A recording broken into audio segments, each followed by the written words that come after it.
বন্ধ ছিল, কিন্তু আমরা চার্চের বাইরে প্রার্থনা করতাম মোমবাতি জ্বালিয়ে, এবং সেই সমস্ত মানুষেরা তারা আসতো, মোমবাতি কিনে নিয়ে এসে তারা সেখানে মোমবাতি দিত, চোখের জল ফেলতো, আমাদেরকে বলতো আমাদের জন্য প্রার্থনা করুন যেন আমরা রক্ষা পাই।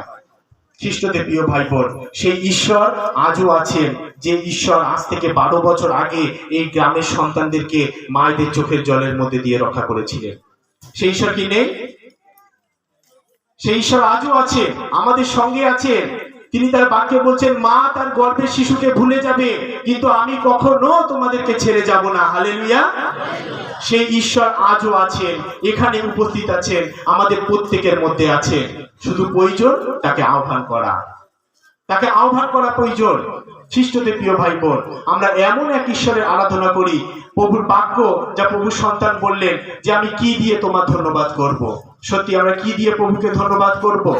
সেই আশ্চর্য ঈশ্বর যিনি যুগান্ত পর্যন্ত প্রতিদিন আমাদের সঙ্গে থাকবেন বলে অঙ্গীকার করেছেন, যিনি বলেছেন আমি প্রতিদিন তোমার সঙ্গে সঙ্গে আছি, যুগান্ত পর্যন্ত প্রতিদিন তোমার সঙ্গে সঙ্গে আছি। সেই ঈশ্বরের আরাধনা করতে, তার গৌরব করতে, তার সাক্ষ্য বহন করতে আমরা এখানে এসেছি, আমরা প্রত্যেক এখানে এসেছি। আর সেই ঈশ্বর আশ্চর্য ঈশ্বর। বাক্য বলে যে আমরা পাঠে দেখলাম, তিনি আশ্চর্য ঈশ্বর, তিনি দয়াতে ধীর, তিনি ক্রোধে মহান। আর সেই দয়াবান ঈশ্বর তিনি আমাদের জন্য কি করেননি?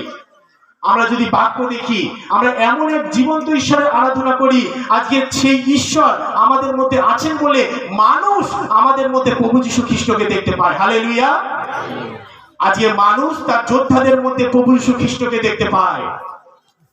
খ্রিস্টতে প্রিয় ভাই বোন, আমরা এমন এক জীবন্ত ঈশ্বরের আরাধনা করি যে ঈশ্বর মাত্র 6 দিনে তার মুখের কথা দ্বারা এই গোটা